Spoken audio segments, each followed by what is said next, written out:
I know you told your friend you're not okay. You fade away. 자, 반갑습니다. 대장 김상준입니다. 오늘은 인천 계양구에 있는 매력적인 단독주택이 지분 경매로 나와서 해당 물건의 가치 및 수익성에 대해서 이야기해 보도록 하겠습니다. 자, 우선 지분 경매는 온전한 물건이 전체적으로 경매에 나온 것이 아닌 소유권 중에 일부분만 나온 것이 지분 경매이죠. 통상적으로 지분 물건은 부부의 공동 명의이거나 상속 및 증여에 의해서 경매에 나오게 됩니다. 해당 경매 물건도 자식들에게 일부 지분이 이전된 것으로 보이며 그 중에 한 분의 지분이 경매로 나와 있습니다. 통상 지분 경매의 물건이라고 한다면 대부분 투자자들이 입찰을 피하게 되죠. 경매 정보지에 빨간 글씨로 지분 매각 표시만 되면 보지도 않고 패스하게 됩니다. 부동산의 권리를 여러 사람이 공동으로 갖고 있기 때문에 소유권 행사나 권리 관계에 있어 불편성이 따르기 때문이죠. 이 부분을 반대로 생각해보면 큰 수익을 낼 수 있는 기회가 될 수 있습니다. 일반 물건 대비 지분 경매의 물건은 입찰 경쟁이 좀 적어 소액 투자로 낙찰을 받아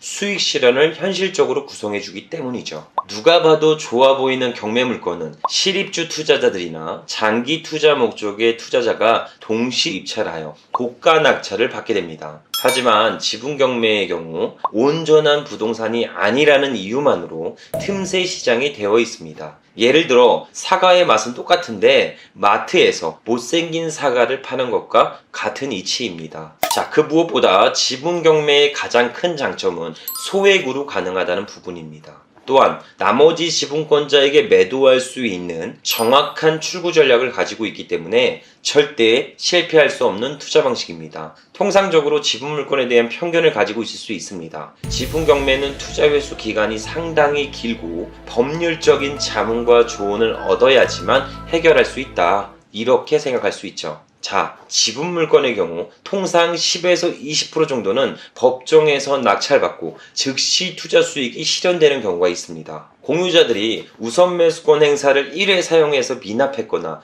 혹은 미리 신청했다가 취하는 경우 우선 매수권을 박탈되어 법원 현장에서 낙찰자와 즉시적으로 조율하는 경우가 있을 수 있죠. 그 외 아파트, 빌라, 단독주택, 상가 등 나머지 지분권자가 해당 주택을 소유하고 사용 수익화하고 있다면 이 또한 초단기 협상을 통해 단기적인 수익을 만들어낼 수 있습니다. 참고로 모든 부동산의 투자의 원칙은 소유입니다. 지분 물건도 보다 여유롭게 시간을 가지고 투자한다면 수익을 더욱 올릴 수 있습니다. 자, 이쯤 되면 지분 경매에 충분히 매력은 있어 보인다. 하지만 낙찰후 어떻게 해결해야 하냐? 온전한 물건이 아니기 때문에 어려울 것 같다, 이렇게 생각할 수 있죠. 제가 지난번 말씀드린 바와 같이 지분 경매는 무조건 이겨놓고 투자하는 방식입니다. 정확한 출구 전략이 있다는 이야기죠. 오늘 조사할 단독주택 지분 경매 물건을 제가 현장에 직접 나가서 컨디션도 보고 시세도 검토하면서 보다 자세한 사항을 전달드려 보도록 하겠습니다. 드디어 물건지에 도착했습니다. 자, 우선 물건에 대해서 이야기하기 전에 이 점은 꼭 명심하셨으면 좋겠어요. 유치권, 지상권, 분묘기지권, 지분물권, 해당 특수권리는 물건의 가치만 뛰어나다면 전혀 지장을 주지 않아요. 그러니 부동산 본질을 보시고 입찰을 하셨으면 좋겠습니다. 자, 물건의 스펙상 제가 한번 전달 한번 드려볼게요. 해당 물건은 단독주택으로서 인천 계양구에 위치해 있습니다. 주택이 깔고 앉아있는 토지는 약 37평 정도가 돼요. 이 중에서 14분의 3, 약 5.3평이 지분 경매로 나왔습니다. 감정가는 4,400만 원에 나왔었는데 현재는 1회 유찰돼서 약 3,096만 원 정도의 최저가로 나와 있는 물건입니다. 권리관계는 2020년도 지분가압류가 말소기준 권리로 낙찰 후 인수되는 권리 없이 전체 소멸되는 그런 물건입니다. 임차 현황은 1층은 임차인, 2층은 나머지 지분권자가 거주하고 있어요. 주변 인프라도 전달드려 보겠습니다. 해당 토지의 지목은 대지이며 소재지의 용도는 2종 일반 주거지역입니다. 직주 근접은 이망역 3번 출구에서 약 480m 정도 떨어져 있으며 도보로 걸으면 약 10분 정도 소요되는 위치에 있습니다. 이 정도면 역세권이라고 볼 수 있겠죠. 그 외 주거 밀집 지역이라 초등학교, 근린생활시설, 공원 등이 인접되어 있어 거주에 있어 양호한 편입니다. 이막동 주변 토지 시세는 평당 900만 원대에 형성되어 있으며 공시지가는 지속적으로 상승하는 추이입니다. 해당 경매 물건은 37평 전체 토지 중 약 5.3평이 최저가 3천만 원대에 나와 있습니다. 그럼 해당 경매 물건의 토지 평당 금액은 600만 원으로 주변 토지 시세 대비 300만 원 정도 저렴하게 나와 있습니다. 여기서 더욱 중요한 것은 물건지 주변 단독주택들이 전부 30년 이상 노후된 건물이라 추후 가로정비 사업이나 재건축의 여지도 충분히 가지고 있다는 것이죠. 자, 여기까지 해당 물건의 간략한 스펙사항을 좀 전달드렸습니다. 여기 보시면 신축한 빌라도 있어요. 테라스도 있습니다. 맨 위에 보시면 테라스도 있거든요. 저기 테라스는 이제 일조권 사선 제한 때문에 저렇게 깎아놓은 상태라 테라스가 있는 게 또 장점인 부분들로 서비스 면적을 좀 더 제공을 했죠. 여기 한번 보세요. 여기 도보로 제가 한 80cm 정도가 걸으니까 하나, 둘, 셋, 넷, 5개, 약 4m 정도 도로가 확보된 상태입니다. 이쪽에 보시면 전체가 동일 모델의 주택들이 밀집되어 있습니다. 어떻게 보면은 약간 타운하우스 밀집 지역 같은데 노후주택들이라 타운하우스의 느낌만 같지 타운하우스는 아닙니다. 그럼 해당 물건처럼 이런 단독주택이 지분만 경매로 나오게 된다면 시세조사는 어떻게 해야 될까요? 우리 김 실장님이 5평에 대한 토지 시세를 알아보고 오세요. 단 단독주택이 깔고 앉아 있어야 됩니다. 이렇게 제가 지시를 내리면 오늘 김 실장님은 사무실에 복귀는 못합니다. 시세를 알아볼 수가 없으니까요. 자, 이처럼 주택 밀집 지역에 그리고 또 빈 토지도 없는 곳에 5평만 토지 가격을 알아본다는 건 어느 정도 무리수가 있습니다. 공인중개사 사장님들도 그런 거래를 해본 내역이 없기에 시세를 어떻게 얘기하기가 좀 어려워요. 이럴 때는 주변 단독주택들의 통시세를 확인한 다음에 내 지분만큼 나눠서 수익률을 계산하셔야 합니다. 현재 제가 중개사나 손품으로 조사를 해보니까 해당 비슷한 단독주택이 4억 6천만 원에 나와 있다라고 전달받은 내용이 있습니다. 그럼 주변 시세는 뭐 토지 평당가 1,000만 원 정도를 예측할 수 있겠죠. 우리 경매 물건은 5평에 최저가 3천만 원에 나와 있으니까 평당가 600만 원을 예상할 수 있게 됩니다. 그러면 주변 토지 시세 1,000만 원, 최저가 현재 우리 지분 토지 600만 원, 약 평당 400만 원의 시세 차익을 만들 수가 있습니다. 자, 임장 결과 치명적인 하자는 없어 보여요. 그럼 650만 원을 넘지 않는 선에서 입찰을 하고 최소 지분 수익 1,000만 원을 기대하면서 입찰가를 한번 써보도록 하겠습니다. 추후 해당 부동산을 입찰을 해서 저희가 만약에 낙찰이 된다면 수익 실현까지 생생하게 전달 드리도록 하겠습니다. 자, 반갑습니다. 대장 김상준입니다. 자, 오늘은 그 일전에 소개해드린 인천 이막동에 있는 단독주택을 저희가 입찰 참여하러 인천지방법원에 방문하고 있습니다. 통상 입찰하러 갈 때는 저희 직원이 대리 입찰을 통해 입찰을 하지만 오늘은 입찰할 물건들이 좀 여러 개가 있어서 제가 직접 법원에 방문해서 입찰할 예정입니다. 이른 시간이라 좀 어두워요. 그리고 제 목소리가 약간은 잠길 수 있는 점 양해를 좀 부탁드리도록 하겠습니다. 자, 오늘도 역시 옆에 김 실장님이 타고 있습니다. 항상 차에만 타면 인사를 소개시켜드리는 것 같은데. 안녕하세요. 김희진 실장입니다. 저희 뭐 영상 시청해 주시는 모든 분들 말씀을 편집. 자, 요즘에 제가 차량에서 잘 영상을 안 찍어요. 이동 수단에도 영상을 좀 찍어서 최대한 양질의 정보나 궁금하셨던 내용들을 답변을 드렸었는데 댓글에 운전을 하면서 영상을 찍는 거 좀 위험해 보인다 라는 말들이 간혹 있어서 차량 운전 중에는 영상을 잘 안 찍으려고 해요. 근데 제가 이제 베스트 드라이버라서 어차피 전방을 주시하면서 전달할 내용들을 전달해 드려서 큰 문제는 없겠지만 보시는 시청자분들이 위험해 보일 것 같다고 얘기를 주시니까 최대한 자제하면서 찍곤 있습니다. 이 점 양해 좀 부탁드리도록 할게요.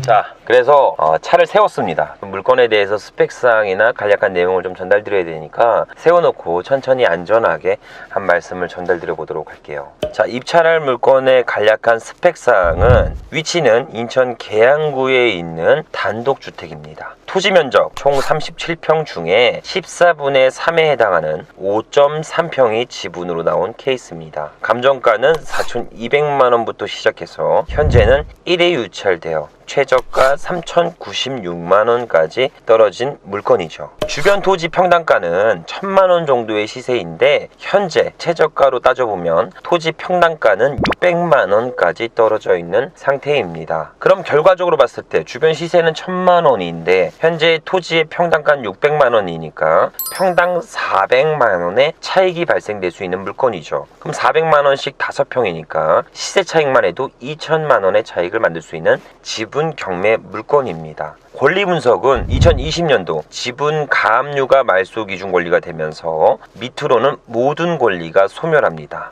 총 2개 층으로 1층은 임차인, 2층은 나머지 지분권자가 전부 거주하고 있는 상태입니다. 자, 인프라는 500m 반경 안에 초등학교, 이막역, 근린생활시설 등이 밀집되어 있어 거주 환경에 있어서는 양호한 상태입니다.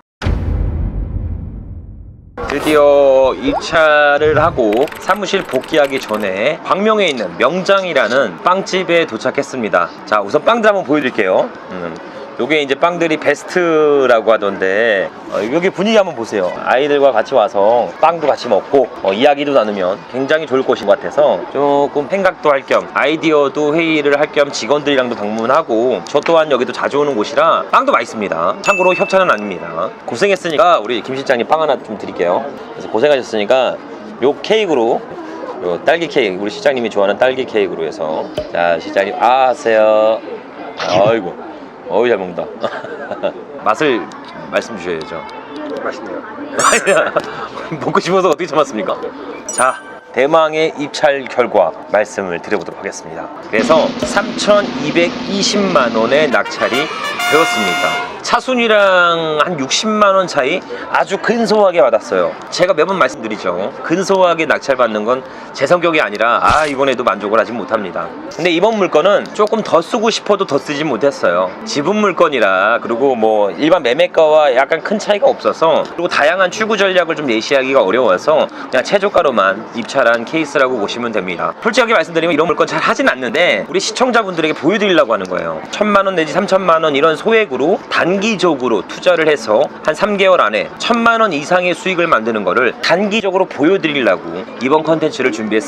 다행히 운이 좋게 낙찰이 좀 돼서 현실적으로 진행 과정이나 공정들 순서까지도 전부 전달드릴 수 있을 것 같아요. 자, 법원에서 낙찰이 되면 가운데 줄로 갑니다. 가운데 명예의 줄로 가요. 거길로 딱 가서 혼자 가서 사인하고 이런 영수증, 낙찰 영수증이거든요. 이런 영수증을 받고 나옵니다. 보증금은 돌려받지 못해요. 잔금에 기속됩니다. 만약에 내가 폐찰이 되면 반대편 줄에서 다 같이 길게 줄을 서서 보증금을 받아가요. 폐찰하면 보증금은 돌려줍니다. 낙찰되면 스포트라이트를 받게 되죠. 참고로 저는 지분 물건이라 대출을 받진 않을 겁니다. 그리고 대출도 실행이 좀 어려워요. 전체 지분에다가 근저당을 설정해야 되기 때문에 단순 지분 물건에게 대출은 좀 어렵습니다. 그래서 소액으로 입찰한 케이스도 되죠. 우리 시청자분들이 빠르게 따라할 수 있도록 이번 물건을 준비했습니다. 지분 물건 중에 꼭 주의해야 되는 거 제가 3가지만 말씀드려 볼게요. 자, 첫 번째는 전체 물건 중에 최대한 소액 지분을 위주로 경매 입찰을 참여하셔야 됩니다. 만약에 내가 메인 지분권을 가지고 입찰 참여를 한다면 협상의 주도권을 뺏기게 됩니다. 이렇게 될 경우 투자의 수익도 저하되고 투자 기간도 중장기전으로 돌입할 수가 있습니다. 그러니 꼭 지분 투자하실 때는 소액 지분만 위주로 좀 투자를 하셨으면 좋겠습니다. 두 번째, 연고지가 전혀 다른 지분권자들이 최소 10명 이상 포진되어 있는 경우가 많습니다. 그런 부동산 지분 경매는 참여하지 않으셨으면 합니다. 주소도 다르고 성도 다르고 연령도 다르고 다 다르죠. 이런 경우는 통상 기획부동산에 의해서 지분을 나눠 가지신 분들이 굉장히 많이 있습니다. 이렇게 될 경우 모든 지분권자들이 해당 부동산을 사용할 의지도 전혀 없고 내가 지분을 낙찰 받던 말던 전혀 상관 안 하게 됩니다. 또한 이 지분권자들이 시세보다는 무조건 비싸게 매입했기 때문에 협상 자체가 되질 않습니다.